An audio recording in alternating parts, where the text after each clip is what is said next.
So I went up to this place. They kind of explained what they were doing ahead of time. And I went up and had them scan my brain. So the brain scan itself was the initial appointment itself was just going in. I had a phone call with them first, and then I went in and actually did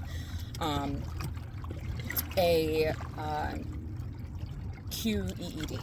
So that's basically where they put a cap on your head that has all these little electronodes on it.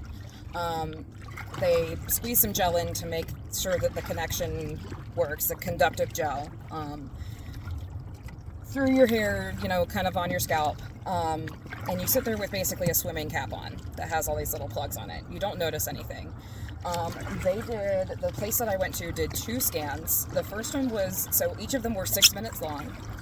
The first one, they had me sit with my eyes open in a darkened room, and I stared at a dot on the wall.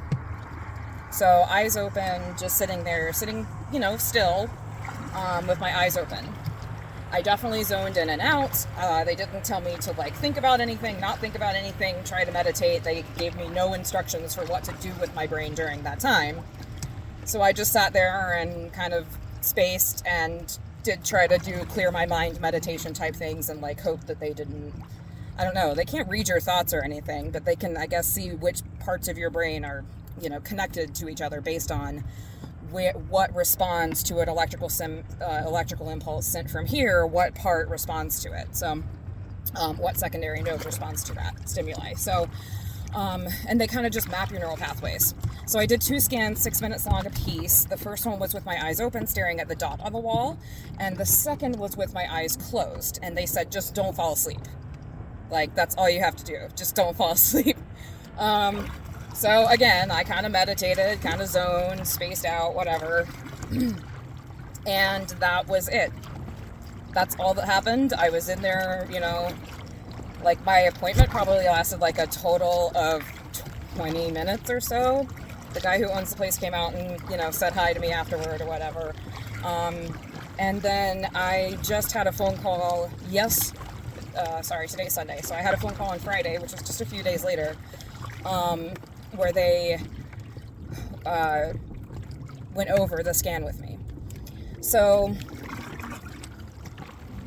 apparently the major takeaways from this, and they do explain the science of things. So they say alpha, beta, theta, delta signals. That's basically just, it's not to say that anything is stronger or more powerful or more important than the other, but they do talk about the frequency, the hertz frequency of different signals, and they categorize them based on the electrical frequency that they carry when they sound off. So according to the way that there were 3 or 4 main takeaways from this from the scan. The first one is that apparently my brain has, the way he said it, my brain has no zen. My brain has no chill. There is no point at which my brain is not just pounding in activity, which apparently can lead to a person feeling highly anxious, emotionally volatile because you're overwhelmed by what's happening in your brain, a general sense of overwhelm and, having too much going on, and, things like that. So apparently it can make me irritable, volatile, feel like I'm overwhelmed, feel anxious, highly anxious. It can lead to some ADHD tendencies where your brain is just doing things all the time. And it can lead to your, insomnia. That's the other thing. And I guess spacing, apparently, because that's what's happening. So that was the first main thing, is that my brain doesn't shut off. The second thing is that apparently, the second bullet point that they put on this review was that I have these beta spindles where apparently a good portion of my brain is sitting in this perpetual ready mode. So the way that I think he described it was if you're playing baseball, you've got a batter at bat and they stand there perpetually vigilant, waiting for a pitch. And then when it happens, they just watch the ball go past. So it's this perpetual vigilance of waiting for signals waiting for things to happen, and then they don't ever actually like respond. So it's the thing that's to do with like, they're also to do with like problem solving, processing, things like that, which again can lead to things like insomnia and, all of the same kind of things, that anxiety and whatnot. The third thing that he said, so I've got my brain constantly running, and then there's the part of my brain that's responsible for taking action and going, oh, this stimulus is happening, let's do something about it. And that part of my brain just goes, I'm ready for it. But then they never actually do anything.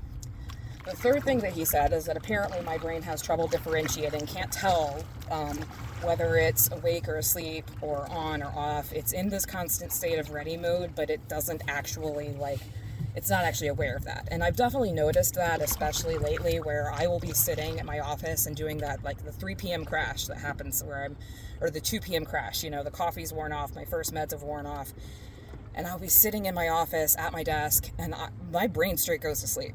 Like, my body's awake, I think. I can't really tell, but it definitely happens. And then I actually have to kind of jar myself and go, wow, well, we're not getting anything done, so I need to go take a nap now, because I can't just fight through this thing.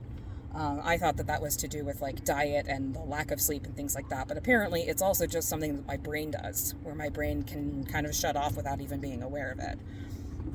And the final thing that he said that made me really go, oh, all of these were kind of affirming, but I feel like they're a little bit general, where they could apply to pretty much anybody. But the thing that was very felt highly specific to me, aside from the fact that, yeah, I don't sleep. I don't get good sleep. I didn't realize that was a big cognitive issue. I thought that it was I don't allocate enough time for me to get sleep, but apparently even when I do sleep, my brain's not in the right state to get the benefits of that. So, I can see that I think that's totally valid. But the last thing that he said that felt very personal to me, because again, all of these felt like they could be a little bit general. The thing that he said that made it feel very personal to me is he goes, so there's another fun thing. One of the later bullet points, he says, I'm not going to go over all the minor bullet points with you, but one that I wanted to point out, he says, you have he says, there's this point to, this frontal lobe to this thing, whatever.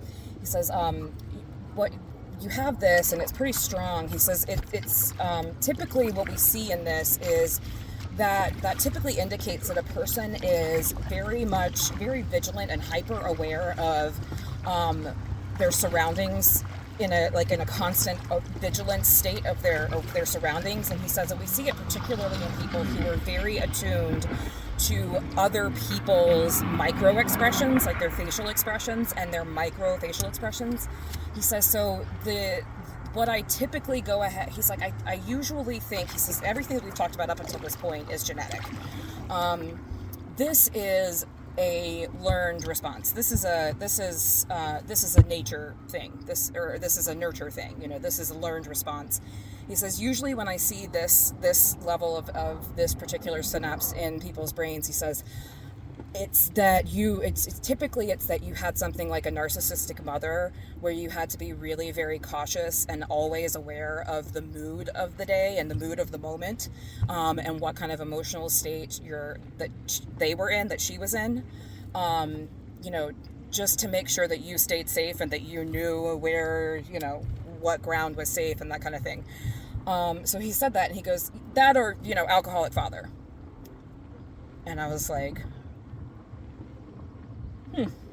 interesting. So there's a thing in my brain that apparently indicates that we had a childhood walking on eggshells, which I thought was really interesting. I definitely did not expect to go into this place, have them scan my brain, and then him go, oh, look, see, there's your mother. Anyway, thought that was pretty cool. So I will come back in a few minutes and tell you about the first actual brain training and what the plan is for that and what that looks like. I just thought that was super funny. All right. Thank you.